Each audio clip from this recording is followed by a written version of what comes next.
either live by the gun or you die by the sword.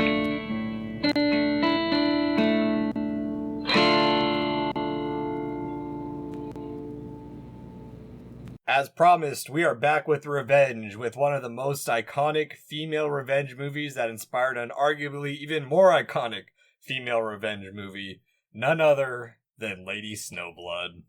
Welcome to the Good, the Bad, and the Weird podcast. I'm Nico. And I'm Chris, and you haven't stopped talking about this movie for years. Yeah, well, one, I love Meiko Kaji, True. And two, it is probably one of her best roles outside of Female Prisoner Scorpion, which I also considered as maybe adding that to our list. Yeah, you did. Would like it. I know. But I just haven't gotten around to it. And honestly, that's kind of the same thing with this one. I'd heard about this because, yes, Kill Bill, fully inspired by Lady Snowblood. Every movie nerd knows that. Yeah. And not only Kill Bill, but a bunch of other movies also. Like, this is a very, cornerstone, foundational movie for a lot of other movies that come later in life, right? But for some reason, it just never made its way, onto my, I have to watch that tonight. Mm-hmm. You know, I knew about it. I knew I would like it. I just never got around to it for some reason. Yeah, I found this one through going through Criterion's collection of Japanese cinema on my journey to collect all of it, so... Of course. Yeah, which, I'm at, so... For now. Criterion might, decide to add more. Oh yeah, no, they're adding some clip series, which I'm excited for, so they've got some more Japanese stuff coming, so... Very good. Yeah, but Lady Snowblood is based on the manga by Kazuo Kamimura and Kazuo Koike, with screenplay by Norio Osada, directed by Toshiya Fujita, starring the amazing Meiko Kaji as Yuki Kasahima, aka Tsurayuki Hime. And for those who watch and don't follow the subtitles super well, you'll just Yuki. Yeah. As well as Toshio Kurosawa as Ryurei Asio, and Masaki Daimon as Go Kashima. And by the way, this is also important. The manga is Kamimura's most notable manga, but Koike, some might know him also from Lone Wolf and Cub, another very famous series that is also on Criterion and referenced in Kill Bill. Absolutely, and currently having a bit of resurgence. People remembering they love Lone Wolf and Cub. Yeah, kind of, because it also resembles a very famous Disney TV show about a lone warrior with a baby in a cart. Yeah, it is similar. Yeah. But Osada has also done work on Wicked City, as well as the sequel to Lady Snowblood. Of course. Fujita has also worked on Stray Cat Rock, Beat 71, and Stray Cat Rock, Wild Jumbo, which also star Kaji. Kaji had been in the industry a while by the time Lady Snowblood came out, and had made her name for herself with the aforementioned Stray Cat Rock series, as well as the Wandering Ginza Butterfly and the Female Prisoner Scorpion series, as well as the Hiroshima Death Match, which was the second film in the Battles of Without Honor and Humanity franchise. Kurosawa would also make an appearance in one of the later Battles Without Honor and Humanity's Police Tactics, as well as in Hanzo the Razor the Snare, which has a very other famous actor. Of course. Yeah, the guy who played Zatoichi. Yep, we know him well at this point. As well as Evil of Dracula, which is part of an Arrow collection of Japanese vampire flicks, which I highly recommend. Absolutely. Our sources for today's interviews include Kazuo Koike interview and Norio Osada interview about adapting the manga into 2 films. Along with the booklet that comes with the Criterion collection, which was an interesting read. And I do want to say before we start, I have not read the original manga, but I do appreciate the interview with Koike.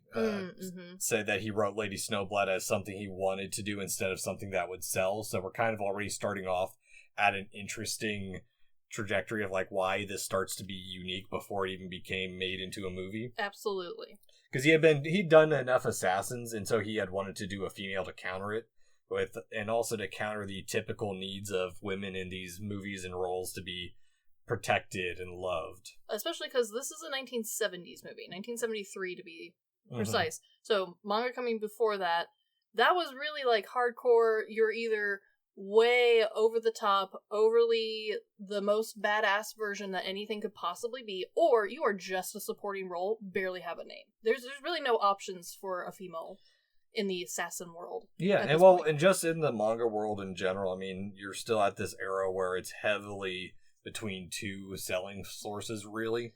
I mean, hell, even Araki with JoJo's Bizarre Adventure wasn't able to write a female lead character until the 2000s. Yeah, there just wasn't the market for it. If you had a female lead, they were all towards female audiences, and it was mostly romance or slice of life-y sort of stuff. Maybe a little bit of fantasy, but nothing that involved any blood or like these much more like serious and hard topics. Yeah, like Fist of the North Star. Exactly. Yeah. But he also wanted to create a character that was beautiful on the outside but a demon on the inside. Which I think managed to be captured in the movie. I do think that this was a detail that the movie they visibly, like, they verbally tell you this. There's like a line where they're like, she's so beautiful but filled with rage. But she's an Asura. But I think also just from an acting standpoint, from a cinematography standpoint, I do think they managed to capture this concept. Yeah, I'll get into why I really like this one in ways that's different than Female Prisoner Scorpion. Because if we want to talk about contrasting two revenge movies by Kaji, yeah, Female Prisoner Scorpion is a much, much colder role, and but it's in its own way. Sure. Yeah, but with that, we have the birth of Lady Snowblood, and before we get into it, Chris, what are we drinking today? We have a delightful little canned sake called Snow Maiden. How perfect. Tozai. Kanpai. Kanpai. That is all right. Yeah. Very tasty. Very good. So, Lady Snowblood. Oh, first off, from the get-go, wonderful use of color and cinematography. Mm-hmm. You know what you're gonna get. You almost get the story in a quick, very artsy sort of way. Wonderful. Yes, I like that we start off with this nice angled, like, visual just out to the wall of a prison, and it's just cold except for that background, and it's also abrasive because there's just a baby crying, and it's like this. That's the thing, is like what you were saying of like how it's set up is these looks on the first women we see is just so stern. The mother's not holding or comforting the baby. She almost like you don't even need to know the story to know that she does not actually love this kid, because from the get-go there is an expectation but not necessarily an affection. Well, that's how it starts off. I'll get into agree. Where I'll counter that a little bit later. I agree. But in the beginning, it is such a hard, like, it's just right into the poor fate of this child that she's just going to be this tool of revenge. With a wonderful... This movie, it comes out in 1973, but for some reason, visually, and maybe it's just the styling, maybe it's because it's from Japan, and we're not as, we don't have quite the movie timeline to compare to, at least most American audiences don't. Yeah. It feels a little bit older at times, and this opening really hits home because it feels like you can hear the extra wind noise, and I honestly think that this works better than if it was a little bit cleaner, like some 70s movies that we're used to from America, where it's a little cleaner, it's a little less, it's more stagey. Mm-hmm. This one, there's this extra theatrics right from the beginning that kind of add little hints, little delicate placements to kind of write that story in for you. Mm-hmm. Well, and I think it's I don't think it's unintentional. It is very cleanly supposed to be cold, because as far as we know architecturally, like, this is a drafty type of architecture. It's not supposed to be a warm and inviting architecture. And on top of that, you have that wind howling that you just associate with the coldness of winter, because we've seen the snow, so we know it's cold as hell for them. Oh, absolutely. Yeah. As well, setting this movie in Meiji 7, which is 1874, this becomes very important in the historical context of this movie. Yeah. But was originally chosen because women didn't have power in this strong country at the time. Oh, interesting. Oh, yeah, no, I'll get into it a little bit later. Like, we have this very romanticized idea of even just the Edo period that came before. Sure, I mean, it's very beautiful. Yeah, as well as the modernization of Japan. And this movie dives into that a little bit, which I think is really cool. I do think it's interesting that even though you don't I don't think a wide audience knows necessarily the nitty-gritty of the time period or the implications socially around that, Mm-hmm. I do think you get that understanding right away. Even without necessarily being able to contextualize it to something you know. You don't really need to be told. You just from the get-go know, okay, none of these women have any power. Not just because we're prisoners, but because, like, this is just the expectation. This is how they live. Mm-hmm. And as the movie grows, as we get to see different ways these characters interact with the world, even then you get to see the limitations and the... Without necessarily being told, right? Like, you don't have to have your hand walk through it, but you know. Mm-hmm. And it's a very interesting little details. The details of this movie. Fantastic. Yeah, there's a reason this one still holds up, and maybe why this is on Criterion, but female prisoner scorpions on Arrow. Yeah, that's a good point. Yeah. But I do like that as we transition into the next scene, where it is 100% a set. And I love that. I love it, though. It's so campy, but I love it.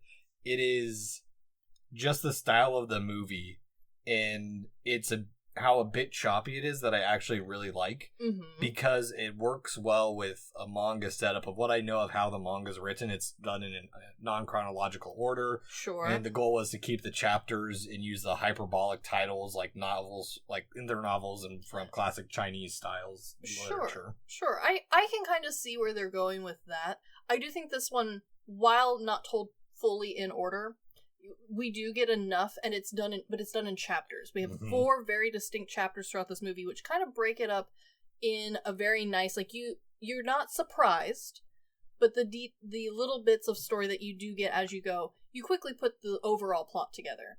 It's the little, like, nuance of, that's how we got to here. That's how we got this person. This is the connection here. Yes. That is, I think, where it takes that manga's styling and, like, keeps that portion without necessarily, like, having this be too discombobulated. Oh, very much so.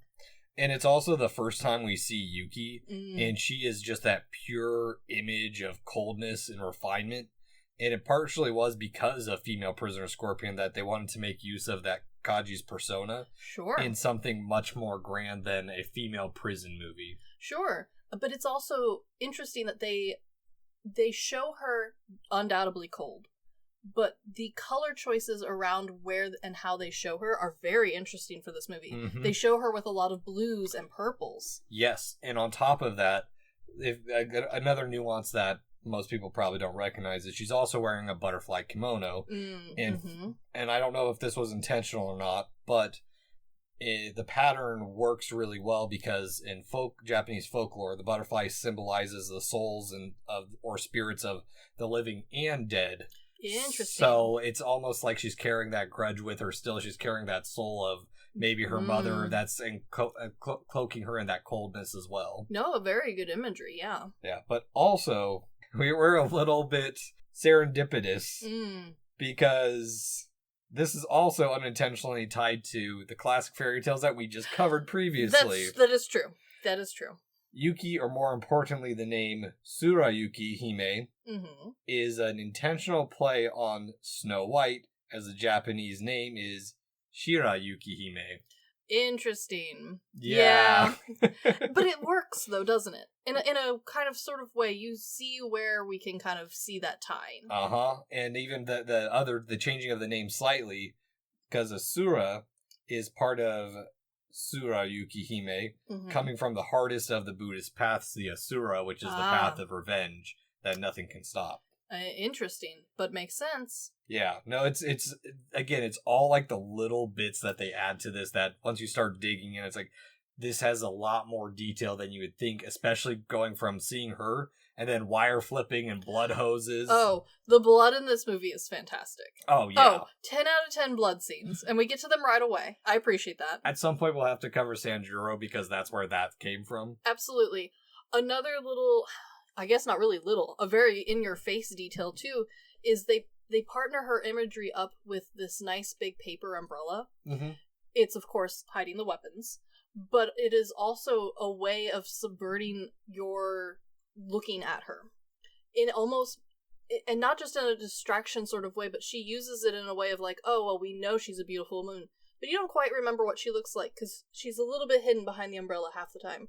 Well, it also brings out that unassummingness that you said, where it's just like, oh, it feels like a normal umbrella, in the same way that Zatoichi's cane works as, oh, he's just a blind man. That's his instrument of mobility. Absolutely. But something that stands out is the umbrella is just a little oversized. And they did this partially because of the prop, right? We have to have a sword fit inside the hilt of the umbrella, so we're scaling the whole thing up. They also scaled it up a little bit to make her seem a little bit smaller and more demure, I think. It works from, like, a movie standpoint. It's not enough for you to be like, wow, look at this big-ass umbrella. But it's enough for you to be like, wow, look at this tiny, petite woman. But it all... Kaji's probably pretty petite to begin with. I mean, she is, but looking at it compared to, like, other movies from the 70s, especially the ones that have this very traditional dressing, the women do carry umbrellas. It's very, very common. We don't want the sun to touch us. They're big, but they don't look that chunky. And then learning and reading that, like, this umbrella and the sword itself were very heavy, and, like, she had a hard time swinging it around, because they asked her to swing it around a lot. She's like, my arms kind of hurt.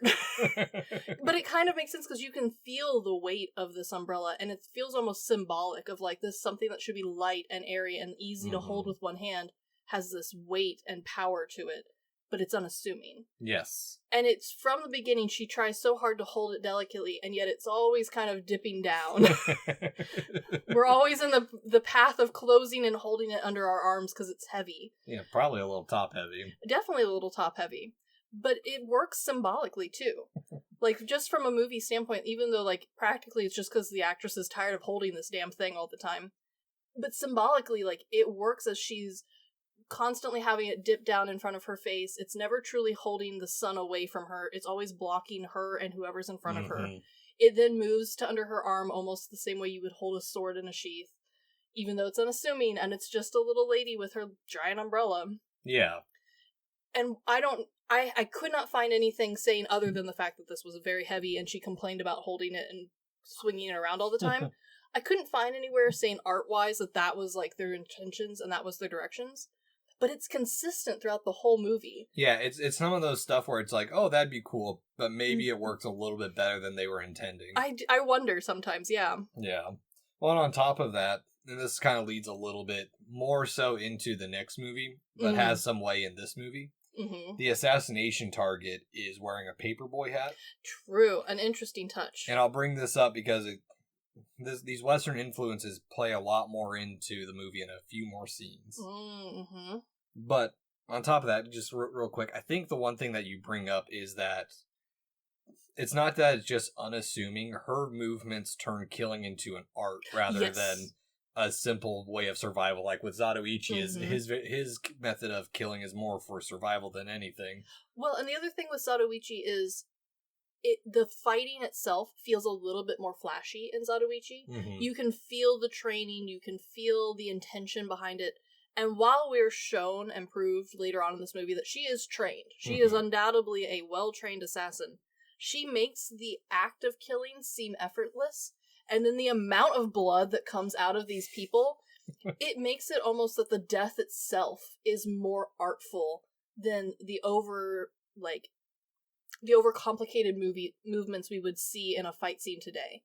These guys don't stand a chance. She just kind of stabs them. They have weapons. They're supposed to be bigger and stronger than this little lady.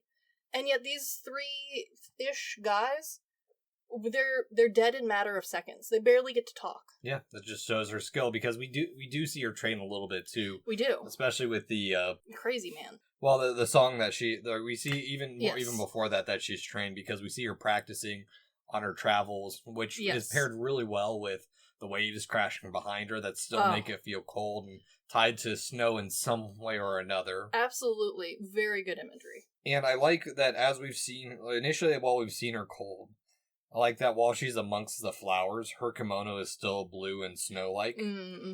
But there's a slight twinge of emotion, kind of like looking back at this seemingly fond childhood memory. Yeah, interesting. Yeah, just smacking the flowers with a wooden sword.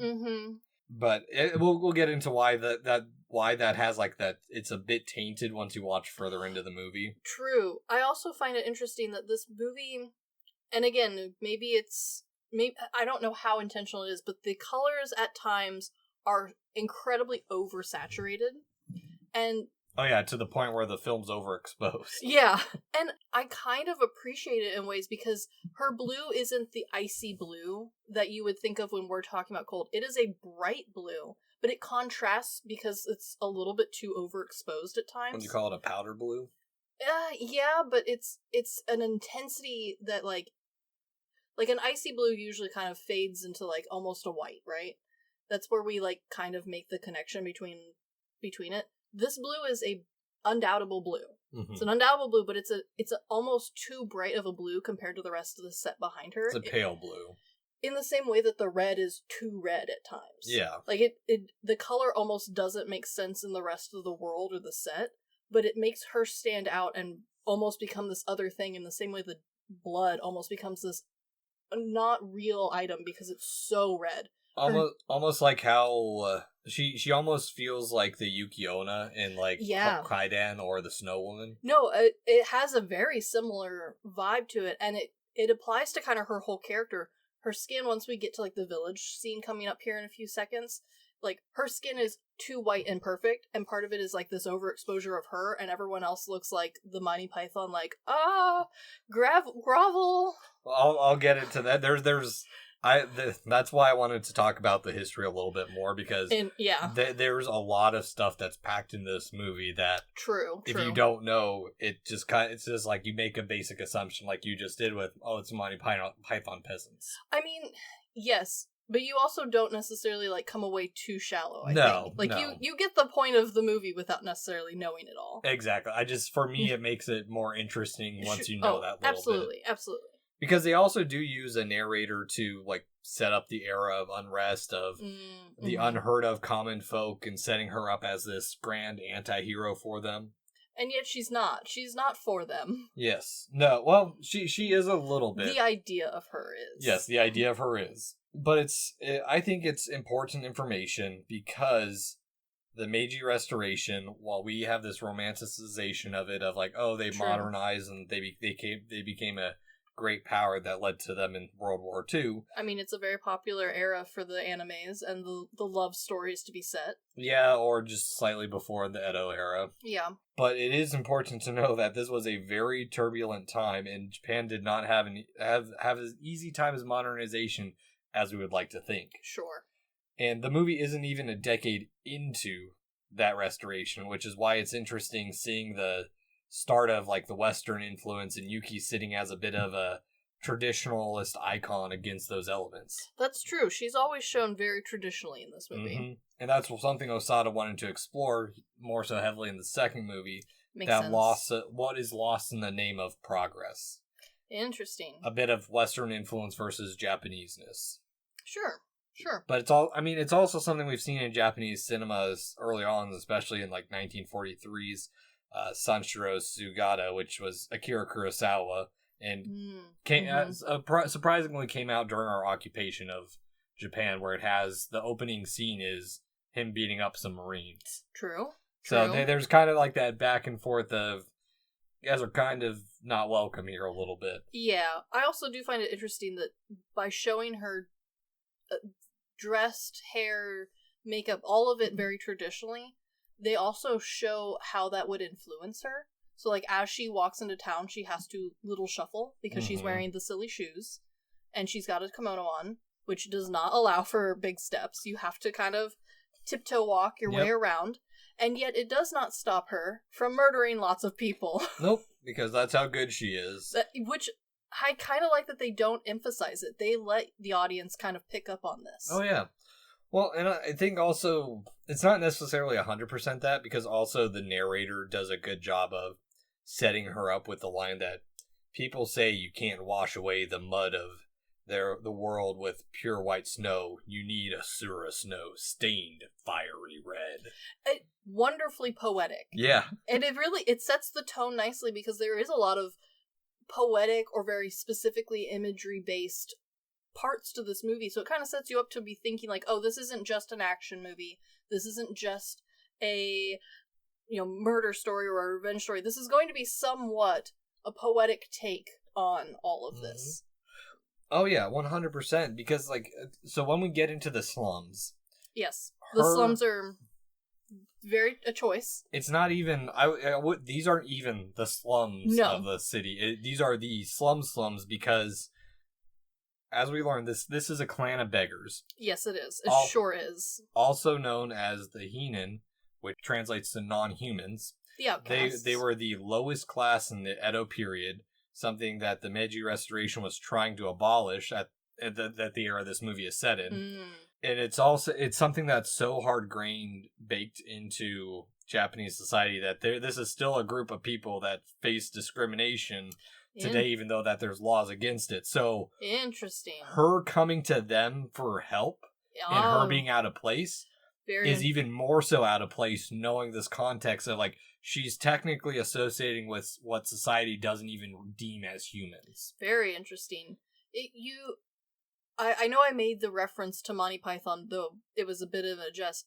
While not knowing that, I do think that there is enough similarity to how Western movies have shown beggar or slums or ghetto, if you'd like to use the term, or leper groups, like a disease group. So you made the connection without necessarily knowing all of the details. Details are better, of course. Yes. But I find it interesting that even just the basis of, okay, this is a dangerous place, this is not a place, she's so out of place. Again, she is almost overexposed because of how white and clean she is compared to very dusty, a little bit red and orange tinted everything else. She is still in the blues. Very cool color palette. And yet, we know she can kick all their asses. Yeah, which, that's the other thing too, is like, it makes you wonder if the umbrella, while being heavier, works better because she's able to, like, block attacks with it. True. So it's not your traditional, like, umbrella. No, but again, like, the movie does a great job of never telling you that. You just have to make these assumptions. Because, as far as we know, this is just a normal umbrella with a sword in the hilt. And we know that now as an audience, like, oh, this is the weapon umbrella. But we don't know, like, how extensive it gets, and I kind of like that it never changes. Like, it never does more. No. It's never like, oh, an impervious shield. She never uses it in an unexpected way. But it's fun to imagine that maybe she does. Yeah, she just uses it as the basic scabbard that we see in other movies. And honestly, she's skilled enough that that's all we need. And the movie also doesn't upplay the action, which is kind of refreshing. We've gotten to a point where action is very over, like, choreographed now.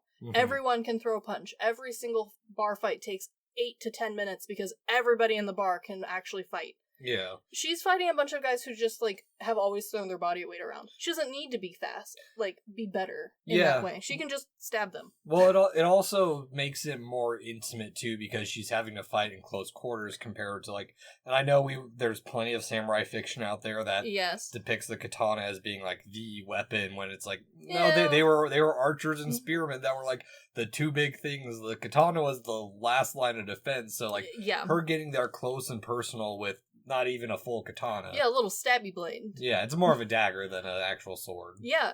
And at no point do they upplay her speed to be superhuman. She's just better than them. But it's not superhuman. You just get the sense of, like, oh, everyone else just sucks. Yeah. Normal people aren't good at this. She's mostly going against non-trained people, from what we've seen. From what we've seen. And even the ones that have weapons, they're just not as good as she is. Yeah. Well, and even then, like, she's saved from the mob because she killed for the village, so she's doing stuff for... She's doing good deeds for people, quote-unquote, lesser than her. And so that's why it's important that she is establishing her 100% as this anti-hero for the voiceless people, because these people are voiceless. They're a they're a clan of beggars that peddle information, which... I love that we still see this in, like, John Wick as well. Oh, I also love that the quote-unquote leader of the peasants is this little one-legged man who comes in, beats everyone with his crutch, be like, no, we need her. She's going to change our lives. And then... Well, she did change their lives. She saved them, and so that's why she's there, is, like, kind of, hey, I scratched your back. Can you maybe help me out here a little bit? And I love that from a storytelling standpoint, the audience is like, oh, of course, we see this anti-hero-ness being built, we kind of see her turning into a legend, and she's just like, look, I just need to know where these 4 dudes are. I don't really... I mean, I'm happy to help if that's what gets it to me, but... 3, because she already knows that one of them's dead. Yeah, that's because true. that's why her mom's in prison. That's true. That's true. But that is the other thing too. Is like, while it is a hey, I scratched her back. It's the fact that she did it in the first place. What makes it interesting, because again, this is a very turbulent time, and like just being associated with anyone outside of your class. I mean, we had just broken the Japanese system of like their class system, because true. We get this brief explanation of the blood tax riots of 1873, which the movie very briefly goes over it. Incredibly briefly, but I do like that we've changed stylings to tell me about it. It feels like a mini history lesson. But I want to explain the history just real briefly because it's more interesting. It demystifies like this idea we have of this peaceful people, or like the Meiji Restoration being this great thing. So what also happened was there was mandatory public schooling and military conscription that forced farming villages to lose their manpower. This compounded further by the fact that the rich could buy their way out of conscription, which led to them pulling even more peasantry out of the fields in a time where like they needed that strength to feed the country. Everybody. Yeah. Which led to riots that were brutally put down with a shoot-to-kill approach, because you gotta remember, Japan was not a democracy yet. They may have been modernizing, but the Emperor Meiji was the direct descendant of the sun goddess Amaterasu. If he says you do it, you do it. Exactly. And someone should know that name, because that's the name of the character from Okami. So, oh, that's true, yeah. The blending of lore and history, but... Interesting. Yeah, brief history lesson over. I just appreciate, like, the way they're able to like gloss over it enough and build up this lore of the fear of the men in white who are going to take your children away for military conscription. Yes, this is interesting, especially because later when we finally see someone who they point to as, oh, that is a guy in white, it is in very Western style clothing. Yes, which we'll get into that in just a second, because even with her having this plan and this one-track mind, I like that these quote-unquote non-humans are even questioning her motives of like, this technically isn't your revenge, it's your mother's. Like, are you sure you want to do this? Like, this is the path of karma that you cannot come back from, or it's going to take you a very, very long time. You can start over again, essentially. Yeah. But that is when we do transition to the segment about the men in white, which this movie has some weird editing bits and some transitional bits that which again makes it hard to place when this movie came out from an American standpoint. Yeah, because this part is a shaky cam. It's a shaky cam, but it's also done in a news-like draft, at least until the narrator takes over, which is a little bit odd. It is a little odd. It's also, it starts off, you're like, oh, we're doing something interesting with the camera work, and then it kind of keeps going, and you start wondering, okay, maybe this just, we didn't have another take that worked. Oh, I guarantee you that's how good chunk of this is, because, I mean, we're still shooting on film here, so... Yes, and they had a limit on length of film for this movie, by the way. They wanted to keep the budget down, so they measured how long the length of the film they were going to use, and so that probably explains... You're limited on your shots. You're limited on your shots, but because there's these weird things that, even in American cinema where we have limited film, we probably would have cut film and restitched here. This one, for some reason, they chose to just leave it, whether that was time or money or they just liked it. No one knows. Yeah. Well, it's also, story-wise, there's a continuation of, like, this myth where the men in white become almost vampiric. True. And so it works that he's a little bit overexposed because it makes him feel unworldly compared to the rest. Yes. Again, also, like you mentioned, in Western suit. But even one of the criminals is wearing a Western hat. But again, he feels, you understand, like, oh, we're looking for different, not just white clothing, not just Western clothing. We're looking for this certain look, and you don't really know how to like put your finger on the look. You just know that, like, okay, we're looking for nice dressed. We're looking for Western clothing. We're looking for that clean, crisp white that translates honestly really well to a lot of the like English stylings on the suit and the white, especially for quote unquote vacation wear, which we see that a lot if you're into movies or TV shows set in this time period, especially if you're like watching the mystery ones, because a lot of those ones, they're like, oh, we're going to Egypt for some bullshit reason. This is the outfit. Oh, is that why Sweeney Todd is so overexposed? Yeah. Oh, yeah. Okay, that makes a lot more sense now. Yeah, this is like building up a style that's managed because of colonialism in some way, like whether it be American or British, honestly both, because we influenced each other greatly, right? Yeah. This managed to make its way independently into movie stylings for both Japan and Britain and America for this time period. Whether they know it or not, they see this Western movie and it's like, oh, so that's how the English dress, so we're going to mimic it. Yes, and it's very interesting to see it because it's very abrupt, especially from an American audience standpoint, where like, my knowledge is in this other world. I see that and I go, oh, he is different. Yeah. And then we immediately kill him with hyperly overexposed red blood. Oh, I love it though, because it's gorgeous. Yeah, in a way, you losing that detail makes it more violent. Yes. Where he's more of just this object that bleeds. I did have one comment that I failed to write down, but I have it detailed in my head. He dies, they all take turns stabbing him in some way. They all take turns killing him. He waits to say his last word until he is on the ground. And then more blood, like, dramatically fountains out of him. And I thought to myself, this man has very high blood pressure. Yeah. Because this is every ounce of blood coming out of him in a fountain sort of situation. Maybe his home life's not that happy. Maybe he is under a lot of stress. He is moving to a new rural town to be a teacher. That's pretty stressful. Moving with a wife, well, no, not pregnant. Not pregnant. A wife and a son. Yeah, and a son. A son who's a little bit annoying, even though I understand he's like supposed to be kidnapped, but like... Yeah, freaking the fuck out. They're slaughtering his dad in front of him and his mom can't do anything. And that's the thing. This is the first woman we have seen in this movie that has even a real, like, it's not just a twinge of emotion. It is full-on distress. The other thing I like is while the father figure is clearly in a very different style, again, overexposed, the crisp white suit, the Western styling, she is in traditional garb. Mm-hmm. But it color-wise matches him. Yeah. It's not a one-for-one match. We have other colors, but it's everyone goes together, right? And it's interesting that she, quote-unquote, spared, right? Maybe not spared, but not killed.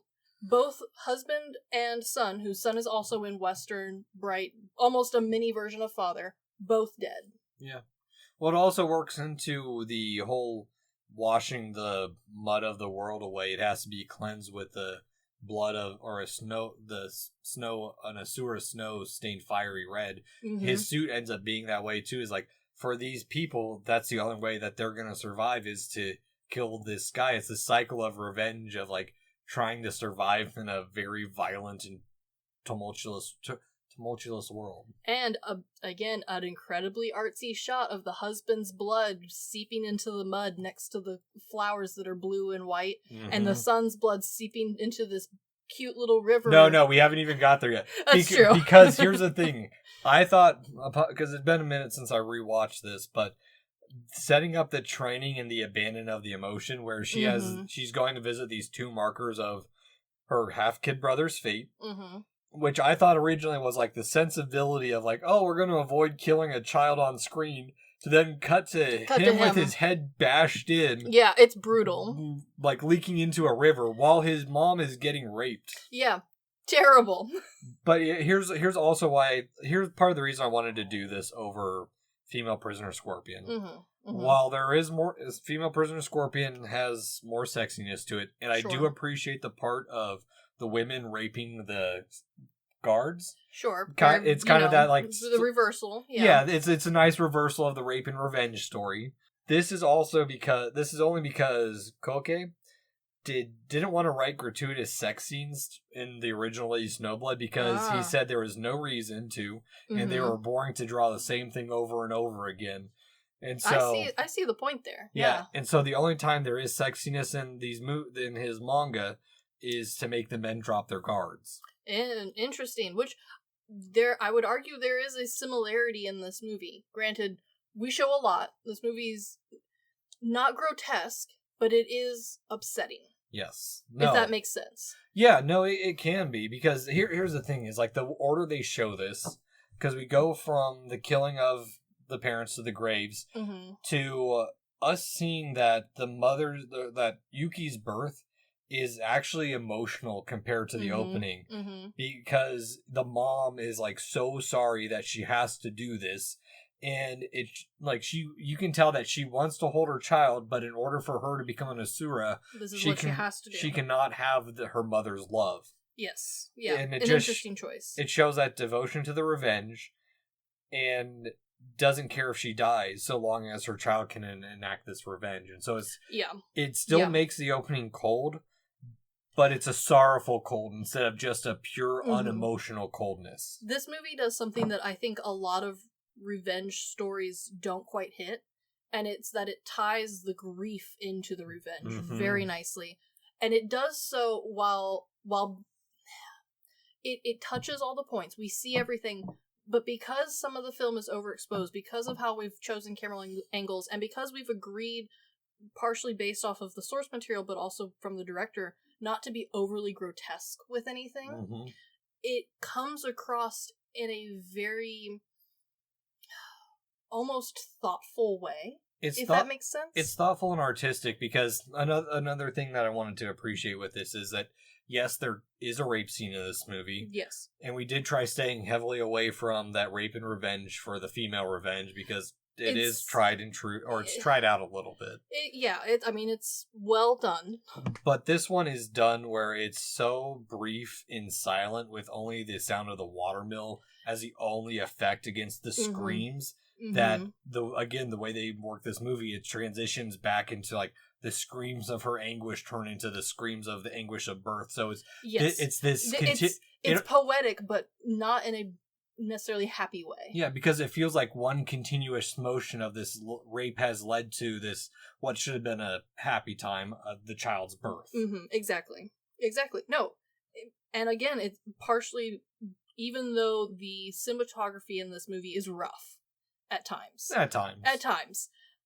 It almost works better because it blurs some of this overly harsh elements where it feels almost dreamlike, because you can't see good detail. We're not up close to anything. There's not a grotesque amount of noise. We hear the background noises. Yep. We hear the screaming. We hear the important pieces without necessarily being too personal. If you get my meaning. Yeah, you're understanding. You don't have an emotional connection to Yuki, but you can understand where she's coming from. Exactly. And I think that this example works better than a lot of the modern ones that take the more aggressive approach. Because where you get lost with those aggressive approaches is the personal feelings there, as opposed to here we have a story being presented. You can understand the point from every character's point of view, without being too emotionally invested in one's aspect. Yeah, you're talking like, and I think part of it is just the era of these movies as well. I mean, Kuroneko does a similar style. True. The Virgin Spring, all these older movies do it tastefully, and then you jump to like what really kicked it off is like I Spit on Your Grave, or Last House on the Left, where it become... And honestly, the original Last House on the Left still is relatively tame by modern standards. But still, I mean, it pushes it to just over that edge. And for you, like, The Hills Have Eyes. Yeah. And, like, I get that the point of, for a lot of people, cinema is to push a boundary of some kind. But I kind of appreciate where we don't push the boundaries here because we're trying to tell a specific story. We've made it not necessarily palatable, but we've addressed everything that is necessary, and it stays within the specific framework of, again, it's a poetic tale. There is no point to being overly grotesque like the manga artists talked about. At some point, it doesn't have the same effect as if you just tell the story in this way. Yeah, you can get your point across without hurting your audience. Yeah, you can still have the ugliness of rape, but make it turn into something that's more than just that. Yeah, because even though this is a driving point in this plot, in the story, it is not truly the final point of this story. Truly, Yuki and what she stands for and the legend she becomes, that is the real point of this story. Exactly. And there are parts of this that I also appreciate, but also like I find it makes it feel a little.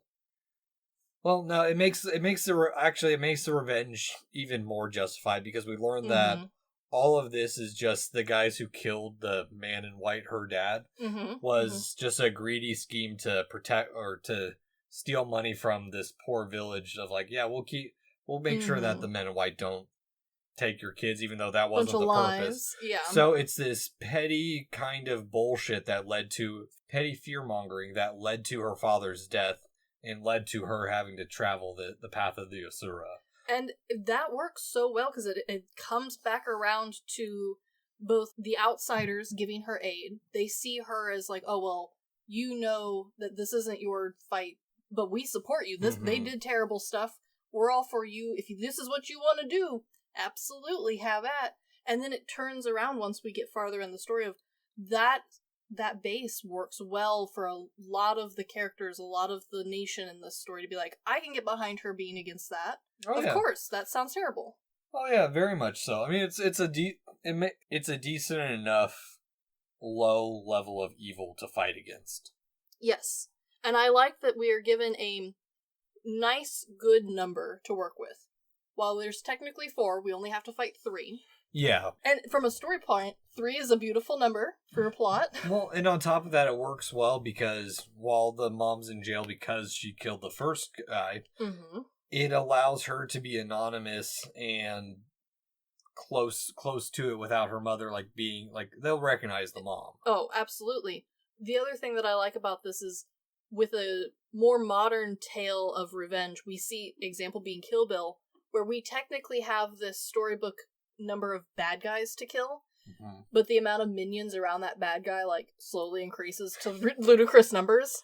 I see now that, oh, okay, we're basing the ludicrous numbers off of the fact that the ludicrous number of bad guys at one point is literally like 4 dudes protecting 1 person. There's a little bit more, but it's never an army's worth, right? Yeah. Like, it's never, oh my gosh, she's gonna take out all these people. It's like, oh, she's gonna kill a whole room of guys.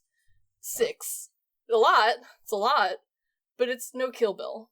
And no. I kind of like it. Yeah. It makes it believable. It does.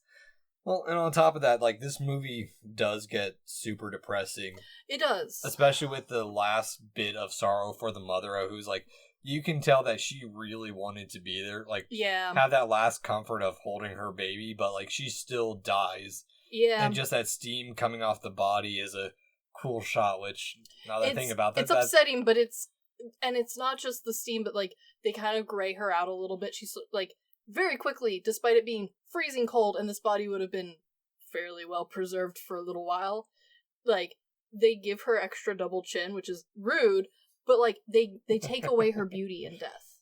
Yeah, because she's pretty in all of the scenes, much like her daughter. It's like the tying of, like, oh, she has this fairy tale-ness to her.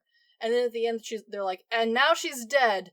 Corpse dead. Ugly dead. Ugh. You're like, oh, well, yeah, she's dead. Extra dead. Yeah. It's not a beautiful corpse situation. No, not at all. But it is cool because of the steam and whatnot. It's an artful shot. It is very artfully done, but it's something that, especially nowadays, we don't do well. We, in movies, do not have a comfortable understanding of what dead people look like or do. And so we either get too grotesque, heads are gone, real ugly, or we get pretty dead, like, oh, X's across the eyes, tongue sticking out, you're like, no, there's a hollowness there. There's an ugliness to being dead. And yet there is a beauty to it as well. And this, I think, captures that very nicely. Oh yeah, very much so. And it's a different ugliness compared to, like, the training that Yuki goes through, because this training looks like bullshit, I'm not gonna lie. Oh, I think it's... This feels like just, I want to be mean to children. It feels like old... Granted, I've never studied martial arts, so I don't know what some of these old... I've seen the tropes in old, like, wuxia movies and stuff of, like, training in the barrel, like... But it's so cheesily done of, like, her jumping out of it. She is launched out of that barrel by, like, a spring. It's comical.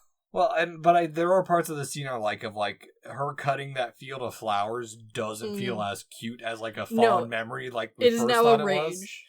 Yeah, this frustration of a child having no outlet, otherwise she's gonna be beaten, basically. I do find it interesting that we have two adults lightly shown here, one of whom does seem to care about her, and yet she is not focused on that adult. Yeah, because kind of rejects that. She's the surrogate mom that takes her out of the prison world. Yeah, but from the movie's standpoint, our young Yuki, while there is the option to cling to this person, to find a mother love there, she chooses to obey the asshole teacher because she's like, no, this is my purpose in life. This is why my mother had me. This is what I'm going to do. It's that sense of duty and what you're born to do versus what you want. Because we get that. I'm going to get into that a little bit because there are tinges of she wants as a woman, but what she has to do because the path that she's already started to walk. And it's interesting that, granted, I think they say that she's supposed to be 15 in this scene. She looks more like she's somewhere between 5 and 8 to me, but... Yeah, that's another thing you gotta take this movie with a grain of salt for. There's a topless child in it. You just don't think about it too hard. Yeah, really don't. Really don't. It's a naked kid who gives a shit. It's not meant to be deep dive here. It's more of who could we get as a child to do this scene? Okay, there are parts where it works because... There's the storm rolling in as she's getting more serious, and as she's getting cut up, yes, she licks the wound because okay, now she's a wild beast basically at this point. Yeah. But it's building up that demon. She is becoming this emotionless, but there's a slight betrayal with that one tear that she's got because like we talked about, there are tinges that she has where this isn't what she wants. She still wants some type of normalcy at some point, but she has this level of dedication to revenge that's a little bit commendable. And this is where the story really moves from being kind of this very realistically based story to a little bit more fairy tale, where she has a role, she must fulfill that role. Yes, we've gotten through the whole backstory of why she's even on this path. We've seen a couple cool scenes for her. Now it's time for it to be truly her story and not the backstory of what led to her birth. Yes, and even though there are hints of a regret or a desire for a different life, it is at no point any form of focus for this movie. It's more of a background thought for the audience to have later after you finish the movie, or in your second or third watch. And I think that is the smartest way to handle it, because again, it turns her into this legend. Yes. As opposed to oh, well, no, they made her a legend, but she's really this very real person. You get from the get-go, no, she is otherworldly. She is beyond understanding. Exactly. You have to have that backstory for her to be believable as this agent of revenge. Because we haven't seen her take revenge yet. She only killed one guy. Yeah, that's true. And the guy's not even on the list. Yeah, that's true. Yeah, she's just killing people. Well, she's hired for it. That's why it's out of order, is we see her at her highest compared to what we'll see in a bit. But also, you don't really care who she kills, because you're yes, kill whoever you want, girl. Whatever makes you feel better. Probably deserved it. Honestly, yeah. But, so, there's this transition of her now on this path, walking along the beach. Yep. And it is not a happy, fun beach. It is a cold beach. Cold beach with some chick carrying some bamboo wives, which This is an interesting comparison. Yeah, so I was curious. These are bed bolsters or pillows to hug during the hot weather to allow airflow. Oh, interesting. Flow up through. Yeah, they're just something to hug while you sleep, so that way you're not sleeping on yourself, and it allows air to flow over your body. Humans are so clever. I know, right? We sleep with little hot water bottles, and we sleep with little air pillows. Yeah. How fun. Well, it's also a strange sight of this chick carrying what's essentially a pillow and throwing it off a cliff. Yeah, and then, handing out random-ass hairpins she's making for funsies. You're cute, you're fun, but she also feels very immediately, without being told, oh, you're what she should be. The nice, fun, carefree. Because we appear to be somewhat similar in age. And somewhat similar in status based off dress. A little slightly younger, but... Sure, but there's a carefreeness there that you're wow, Yuki has never experienced that a day in her life. Well, it's not even a carefreeness because we'll see later on why it's not. Yeah, that's true. But it is... It starts to set up that now she's confronted with a real issue of she's having to kill a father.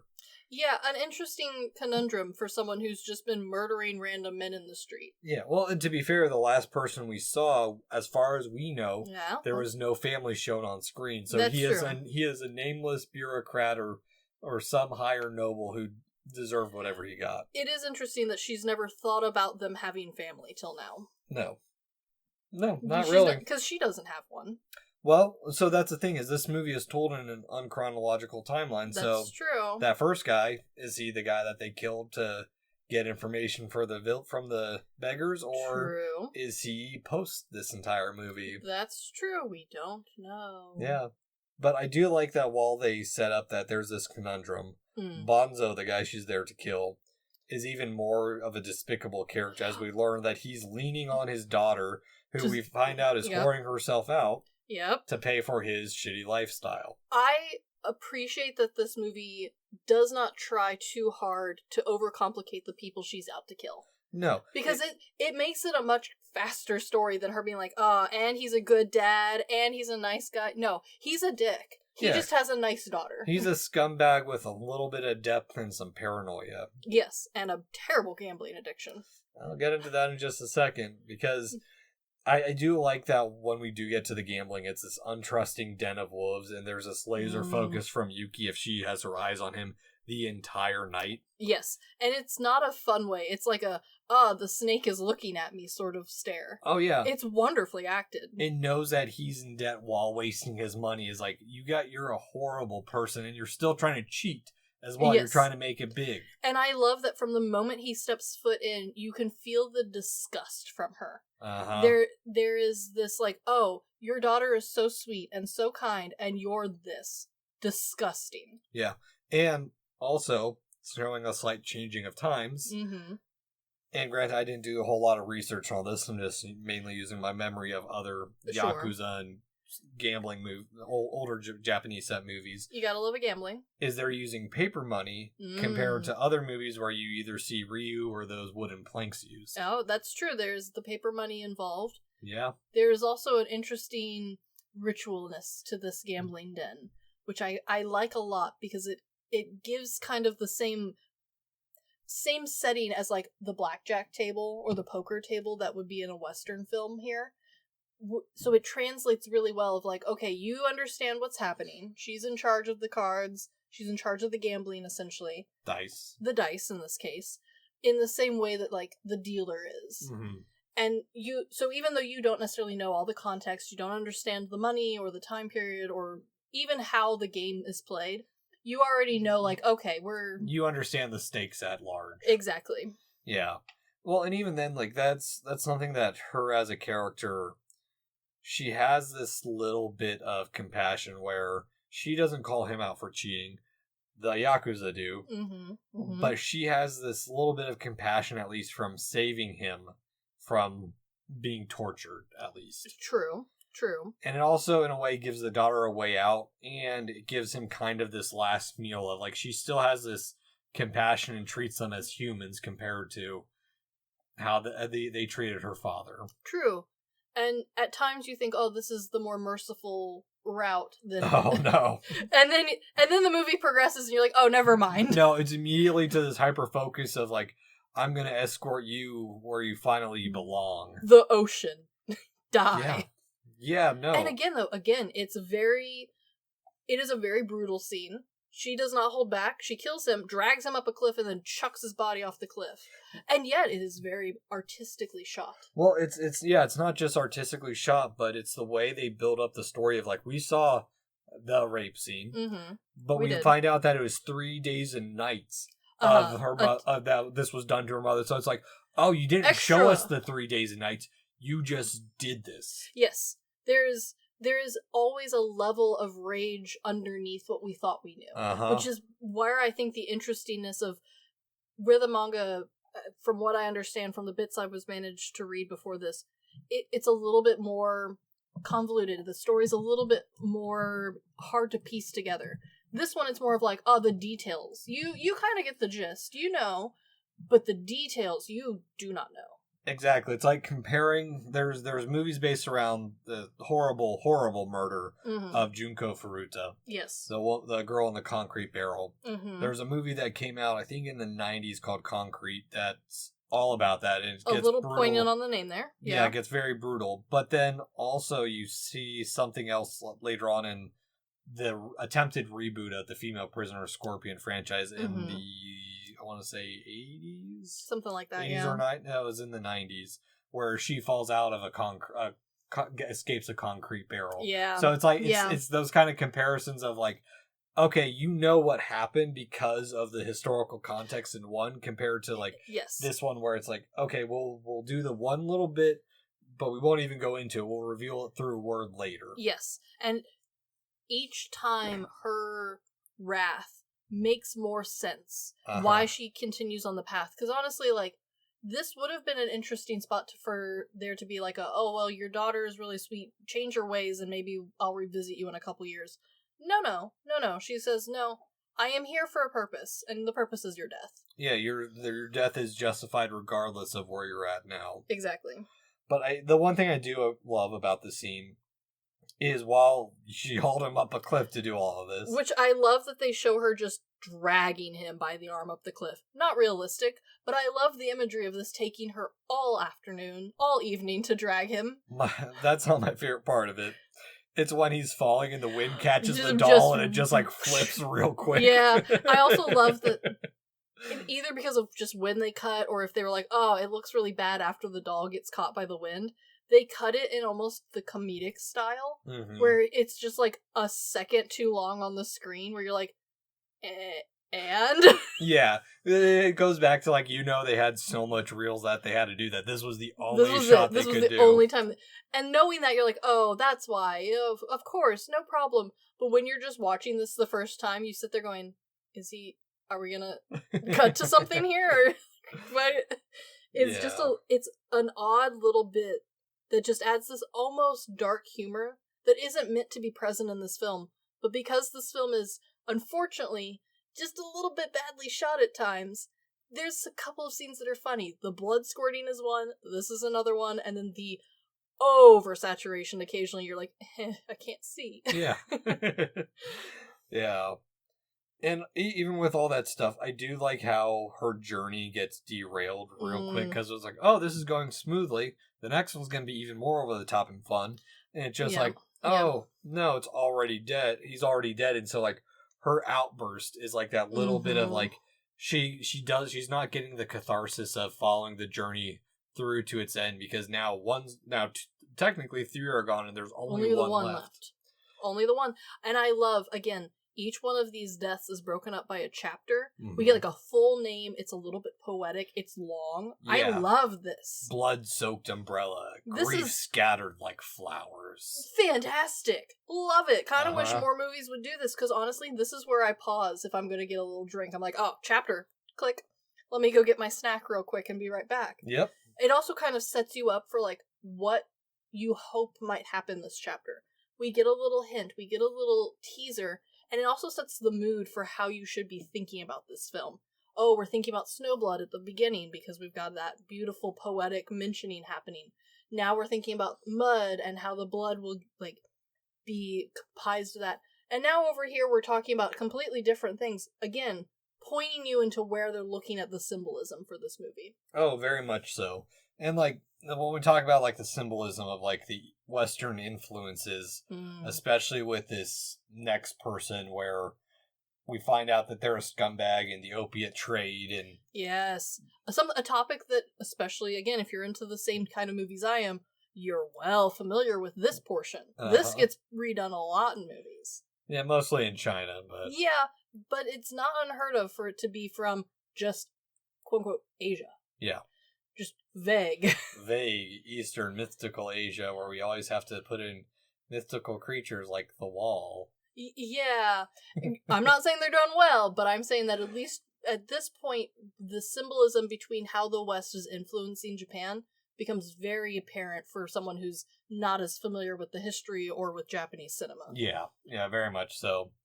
But it also brings a little intrigue because now she's being followed by someone. Yeah, I like that this person's really bad at it, though. Yeah. Because it kind of reflects at the very beginning of the movie when she's trying to intercept them, ducks behind a wall, but she's in bright blue with a big-ass umbrella, so the ducking is very obvious. And then she, walks out, 5 seconds later, you're like, that was obviously done. This person is also bad at it, and it just seems to be the norm, and I kind of like it. Well, it's also because, while she's supposed to be this trained assassin, it's also kind of maybe she wants to be discovered a little bit by someone having an interest in her. She's not dressed inconspicuously, that's for sure. She stands out. Hiding in plain sight. And we do see eventually, what she wears when she's trying to blend in. She, essentially covers her whole head. Because she's like, my hair is too beautiful. They would recognize my beautiful face and my beautiful kimono. And at no point do they, play her up as oh, I've covered myself in peasant clothes. It's just I've put a scarf on. They'll never see me. Well, I just listened to a comedian who's they went to see the new Superman movie, and his friend's glasses are stupid disguise. He's like, no, they're not. No, it would work amazing. I would never know. Well, he's just glasses on, respectable third-grade teacher, glasses off, Matt Damon with Down syndrome. Yeah, a little bit. Yeah. Yeah, a little. I can't remember his name. I've only seen that clip. That's okay. No, again, it's one of those things where it seems a little bit silly, but inside this world, inside the context, it kind of works out just fine. Because again, she's never trying to hide, except for the one scene, and even then, it's not hide; it's just blend in, right? So. Sure, a gal wearing strikingly bright clothes and a big-ass umbrella, she's a beauty and she knows it. Oh, yeah. There's no point in hiding. She just wanders into town. And it is interesting seeing some of more of the weird editing where we cut from all that we've just had to really jazzy music and the publication of her events in her journey, which honestly, putting the manga over it is a bit odd, but I think it works a little bit as we've learned. The stray dog, his name is Ryurei. Is a writer. I kind of like his introduction because again, this movie's entire point is to make a legend out of Yuki. That's truly when you boil this down, that is what it is the legend of Yuki, legend of Lady Snowblood. You have to have a legend from somewhere, might as well. But I also like that every chapter we have some new thing or person that comes in that maybe will derail her from her mission. Yeah. He's the new thing that might derail her from her mission. He seems very nice. She's at least mildly interested. She hasn't killed him yet. He's not dead. So maybe this will be the thing, the new way for her. She can give up this terrible life. Yeah, well, it's also a way to show that the public is with her, and that her duty is a good and just, and to show that she isn't alone. We've seen that she's had a couple allies, but these are people who have raised her, the pickpocketer, who is a nice little touch of she's had more than just one master. So exactly. It just carries that on. But there's a part in this part 2 as well where the children playing and her kind of looking at them longingly is that nice little betrayal of she's still on this journey, but she still is a woman. She wants things in life. Absolutely. Though I will say that this movie suffers like many a dubbed movie from the 70s, with the children ending up being a little bit, we're children.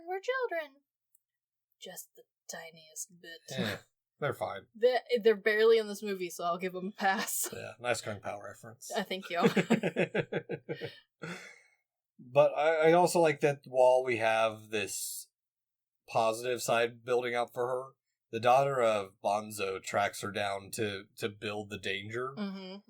But also, it's this bit of she's like, oh, maybe she's not so bad, and maybe my dad was deserving of it. It's an interesting back and forth that they never really finalize for you. They kind of let the audience be the one to decide, yes, vengeance was more important versus, that was her dad. They never solve that problem for you. You have to be the one to do it. They do a little bit. I mean, they lean in because we have a specific viewpoint, right? But at no point do they hardcore give you this no, this is how you must think about this situation. They kind of just let it hang. Yeah, just a little bit.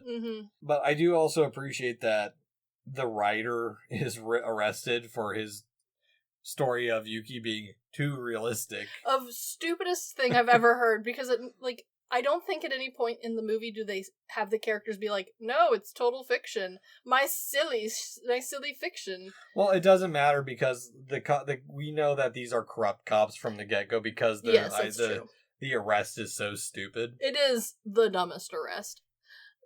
But again, this is all leading into the whole, oh, maybe this will be the thing to derail her from her mission. Mm-hmm. And it works. It kind of pulls you in and for you to be leaning towards, he seems to be on your side. You seem to like him enough. He's handsome enough. Well, they do a good job with it too because it's one, also his arrest is showing that this person is still scummy because it's like, okay, we know you're tied to this person, so we can use you as bait.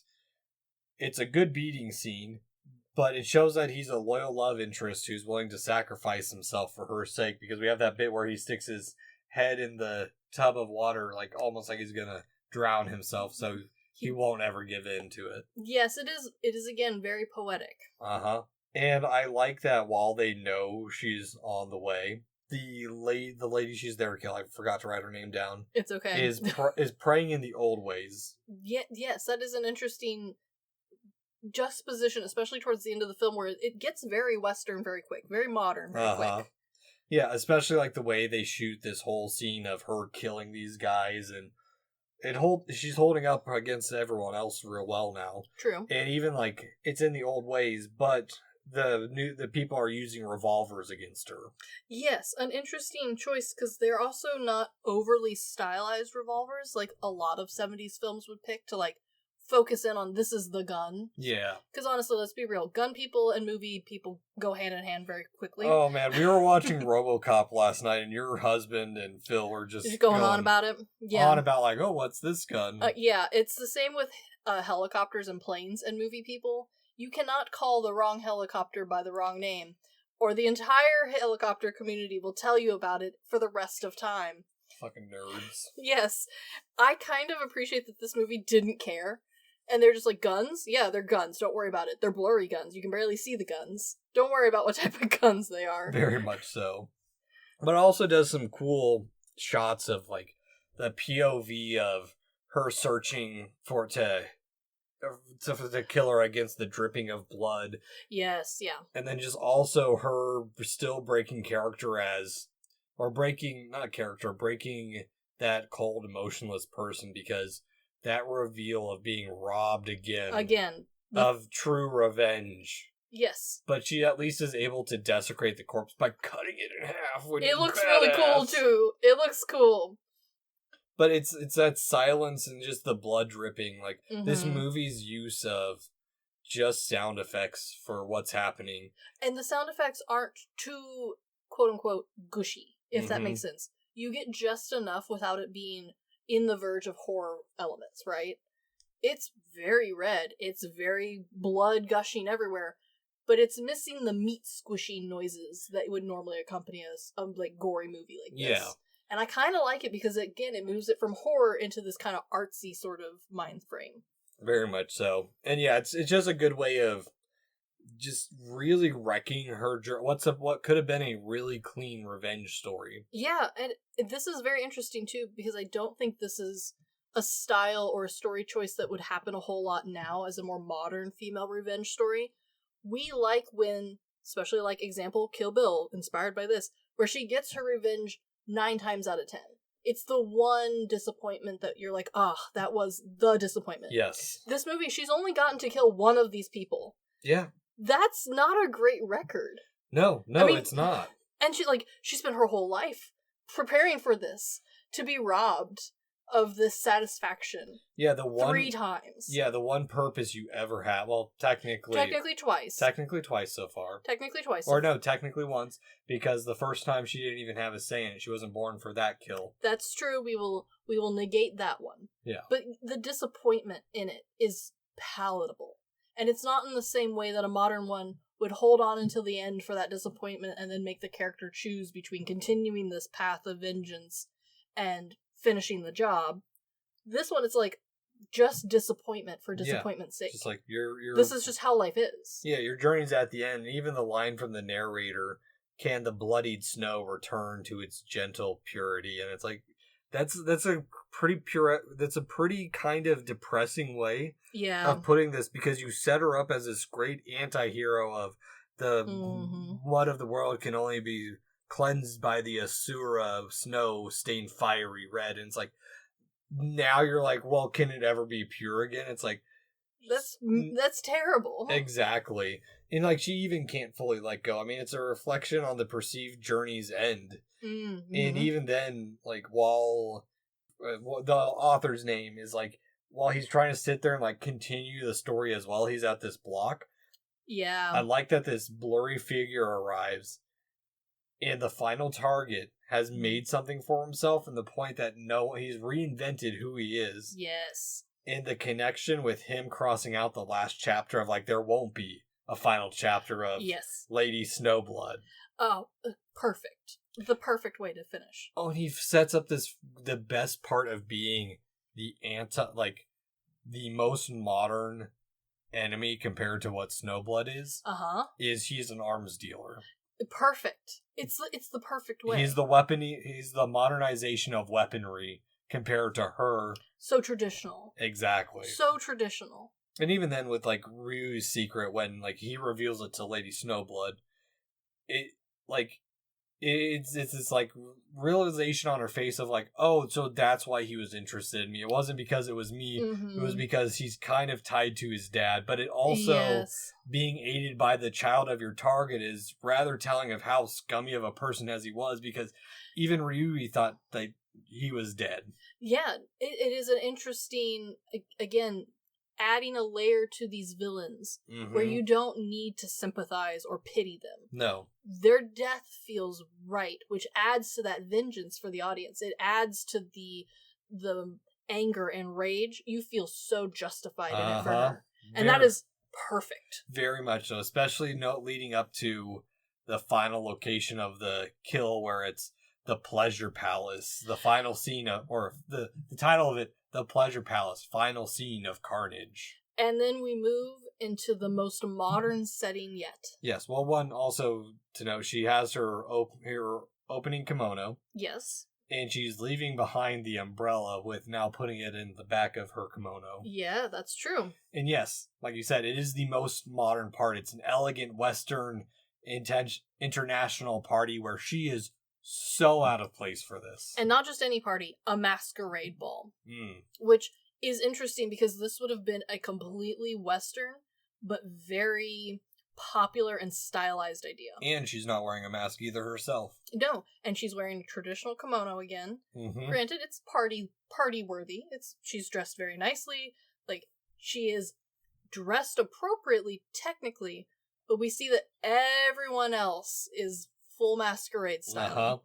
And even then, because she doesn't know this man's face, there's kind of this dual hunting of he recognizes her and goes into like a kind of cool secret room. It is a cool secret room. And it's really the first time that she's caught off guard, and it's Ryuri to cut off the hands of the guy and ultimately kill him that saves Yuki from killing another. So in a way, I like the way he steps in. It's not as this guardian savior that she couldn't have done it on her own.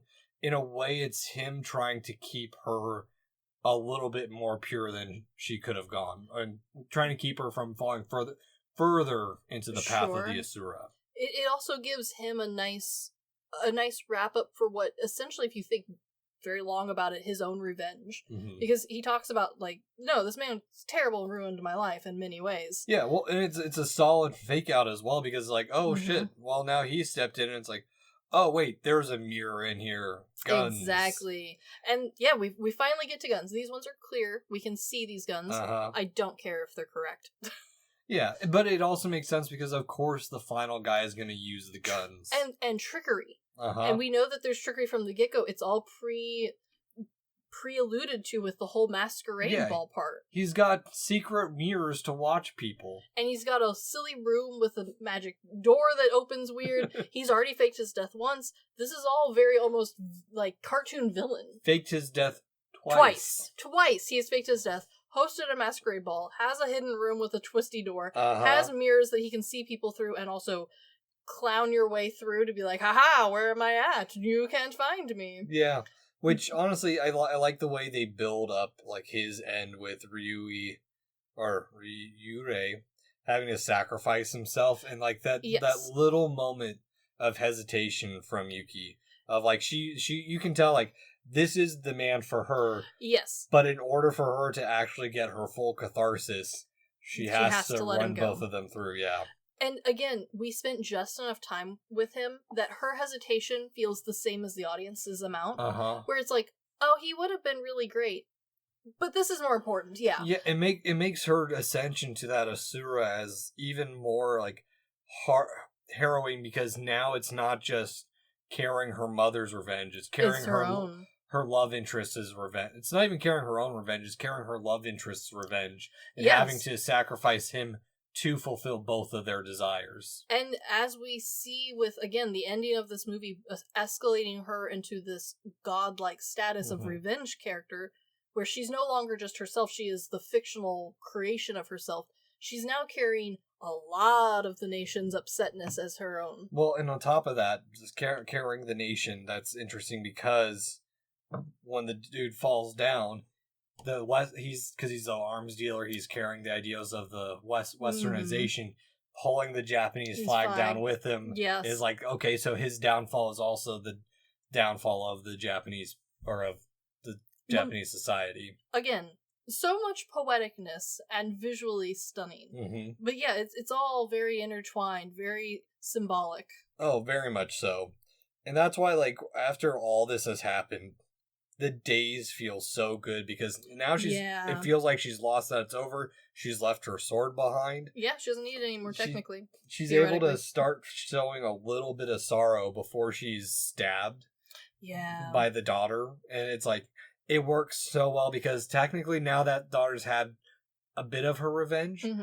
And this is one of my favorite scenes in cinema altogether, is this female bleed out. It reminds me of a little bit of, like, that meme that's going around of, imagine bleeding out here. Yeah, I mean, it's the most beautiful place to die. Silencing the music so she can finally scream is just that burst of emotion that you can just tell is, like, she's been so calm and calculated with little twinges the rest of the movie. This is the one time that she has even the availability to release that emotion. And the way they do it, I think, works a lot better than some might think, is that Rising Sun is much like her mom's death. But for this, the Rising feels a little bit more hopeful that while she's stabbed, she's going to make it through it. She's that strong of a woman. She hasn't come all this way just for her revenge to be complete and then die. That's true. And even though we don't truly get, like, a definite ending here, right? Like, there's no prologue saying, like, oh, in 10 years she's happy and married or some nonsense like that. Having it be up for your own interpretation of, oh, is she done? Does she keep going? Like, again, she's become a legend, and the legend is more important than what actually happens to her. And I think that is why Lady Snowblood stands out so much for a female revenge story. It's not just about revenge. It's not just about the guilt or the grief. It's about turning it all into something that's almost Batman-esque. Yeah. And it's... Well, yeah, to the point where it's like, what happens when you turn that grief into cold, pure killing? Yeah. A motivation that cannot be stopped. A motivation that's not even your own. It's just your duty to carry. Exactly. Yeah. Oh, exactly. And yeah, I mean, honestly, like, well, I will highly recommend Female Prisoner Scorpion. Definitely watch both of them. Yes. She's cold and calculated in a different way, but Lady Snowblood just hits that much better than Female Prisoner Scorpion. I mean, I haven't gotten to see it yet, but I will say, especially compared to modern interpretations of this arc and this story character, this is a fantastically done version. The emotions are spot on. The imagery is perfectly done. The poeticness is not too much where you're sickened by it, but it's also not so hand-holdy that you feel like this isn't a legend or this telling of some greater event. Yeah, because, like, while there's the symbology, is like, you don't 100% need it, but it helps the movie that much. That little bit more of, okay, it's a little cheesy of, like, the arms dealer pulling down the symbol of the country. Yeah, I mean, there's times where it's definitely a little on point, and knowing more about it, knowing that this was made on a tight film budget and also money budget, that all makes sense, right? Like, you try and give stuff a little bit more leeway when you know that this wasn't just like an endless project for someone. This was something calculated. We knew exactly how long we had. We didn't have a lot of other options at times. And yet, I think it does it better than a lot of the ones with the bigger time or more modern technology. Yeah, and that's the thing is, like, while we know there is a sequel, which, surprise, surprise, that's what our mic review will be next week. Of course. It was originally written as one and not a series because Koike said no. I mean, that makes sense. But it stands alone very well. Yeah, and we still got one. Of course we did. Which also, at the same time, makes sense considering Japan took a while for televisions to become a larger part of their media consumption. Sure. In the 70s and 80s is when we start to see this decline of the Japanese serial movies. Yeah. I mean, looking at something like Zatoichi, the last of the original Zatoichi runs was in 73, the same year this movie was released, with Zatoichi's Conspiracy. And it would take Shintaro Katsu, he wouldn't return to that same role for 16 years with the last of the original Zatoichi movies in 1989. Well, and we like to think that America knows sequels. We, especially nowadays, do a lot of them. But honestly, we don't know sequels like Japan does sequels. They'll make a sequel for things that have no business having a sequel, no matter what. And we'll talk about it more once we get to the actual second one. But am I surprised there's another one? No. I'm honestly surprised there's not 6. If I'm being dead serious. I with the second one, I can see why there's not 6. I'm glad that story-wise it makes sense. I'm just saying that Japan, especially 60s, 70s, and 80s Japan, movies were their main thing, and it was easy to make a sequel for franchises that they already knew they liked. Yeah. And this did well in the box office. Well, and even when you do go to the TV shows, is how it was set up is they would film one season, release it, and then wait another year to see how well it did, and then shoot and release another season. So sometimes there were a year or 2 years between seasons. So, like, it was not like us where we've like, okay, well, this show's going to come, it's successful now, it's going to come back in another 6 months for the season 2, or even less than that, depending on who's making it. I mean, that unfortunately has changed a lot now, but it used to be very much that way.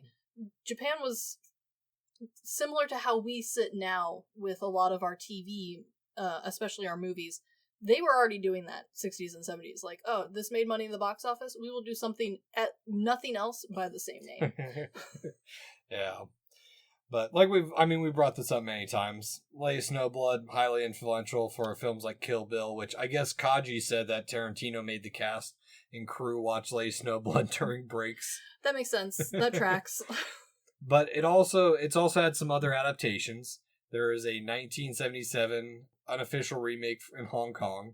Sure. And then there's a sci-fi remake called The Princess Blade, which I only have on DVD. It's not streaming anywhere, unfortunately. Of course not. Which I picked it up not knowing it was an official remake. Yeah. Nice. But as well, for me, part of the reason I'm interested in this movie, it's not 100% the reason, but why it sticks with me a little bit is one of my favorite video game franchises has a character inspired by her. Of course. Setsuka from Soul Calibur. Of course, yeah. That makes sense. Yeah. Chris, what do you rate on our good, bad, weird scale Lady Snowblood? For me, this movie is going to sit at just good. There are a lot of things that are bad. Mm-hmm. There's a lot of technical difficulties in this movie. While this movie is very poetic and beautiful, there's just a lot that could be polished. We could have a little bit better everything. But none of that bad is strong enough for me to say, oh, you take it with a grain of salt. No. Watch it. You'll notice them too. They're unmistakable, they're unhideable, but they're not distracting or upsetting. No. And so I'm not going to label them as bad. I'm just going to say that, like, they are there. Do with it what you will. There are other times for a lower budget movie. Yeah. And so even though there is stuff that one could pick about or complain about, for me this is just good. Yeah. No, I've got to go with good as well. I think this movie is very tasteful in its style of rape and revenge movies. Yes. Or not rape and revenge, it's rape and avenge. There's a slight difference. Sure. It stems back to the Virgin Spring, where she's technically not taking revenge, but it's her father who's avenging her. Yeah, I can see. That was also the inspiration for Last House on the Left. So okay, that makes sense. Yeah, there's a lot of these like little influences here and there of like the artfully done movie and then the trashier version. Yeah. And that's the thing is like this movie, it's gone from just being this icon to influencing other icons, and I think that's where it stands out so much. And also for me, knowing the history a little bit more makes it that much more interesting of how subtle and simple they were with a lot of it. Sure. Without having to like hammer in the point. Like you said, oh, they're the peasants from A Knight's Tale. Similar. I mean, not too far off. A peasant from the Monty Python movies. And yeah, to a point, but the historical context makes it even more interesting that these were the non-humans, and it was her, in a way, in her journey to become even less human, she had to go to the non-humans to do it. Yeah, that's true. And so it's just all that stuff that compounds. I'm sure there's other stuff and contextual stuff that I've missed too, because I'm not an expert in any of this. But I definitely give this movie a solid, good rating, with some of your same complaints too. A little bit overexposed, some goofy editing, and some weird editing choices, but still a solid movie altogether. Absolutely. Now, would you recommend Lady Snowblood? I would, but not a sweeping one. Okay. And I say that because I don't believe any revenge story is for everyone. There will always be someone who this is not your cup of tea, even though this one is much more artfully and poetically done than, honestly, a lot of modern movies or even American-style movies. This just isn't going to be for everyone. On top of it being a 70s, it's a little rough to watch, and it, for the most part, is all in Japanese with subs underneath that you get to read. I get that someone's going to be out there being like, I refuse, I cannot read. That's fine. For the vast majority of people, especially if you like movies, you like the history of movies and the movie industry, this is one that just from a study point of view, you should watch. There's so much other that was inspired by this. You can really clearly see the connections. This is artfully done. So yes, most people I think will watch this. I understand if you're going to bow out though. Yeah. I think I'm in the heavier camp of a higher recommendation for it. Sure. Yeah, it's not sweeping, but I do think this movie has had such a huge influence on American culture to the point, like, my brother hadn't watched Kill Bill and he had a Kill Bill katana. That's true. At some point, everyone has at least seen the imagery of Kill Bill. Yeah. And I mean, hell, that pulls so many other famous stuff together that it became its own iconography. And it's like, oh, you pull from X, Y, and Z, but oh, you're kind of your own thing. Whereas this movie is that start. This movie is the start and core of that. And I think it's, if you love Tarantino, if you love revenge movies, this is 100% your cup of tea. Oh, absolutely. Yeah. So, but Lady Snowblood, I'm sure everyone is well aware of where the rest of this series is going. Yeah, we've made it pretty clear, I think. Yeah, I mean, maybe we hit it a little too hard on the head. But well, that's okay. It's a good series. Yeah, we're doing Kill Bill, so. Of course we are. I'm very excited. I am too. I'm glad to return to Tarantino for a bit. You know, we were just complaining about him last night. It's time. Yeah, but anywho, this has been the Good, the Bad, and the Weird podcast. Thanks for listening. Peace.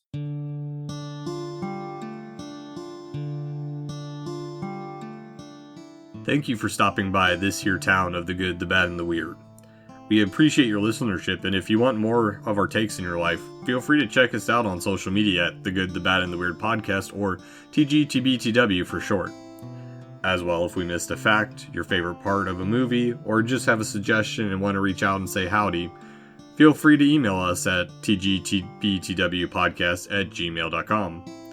And feel free to join our Discord at The Good, the Bad, and the Weird Podcast, where we talk about movies, just share random banter here and there.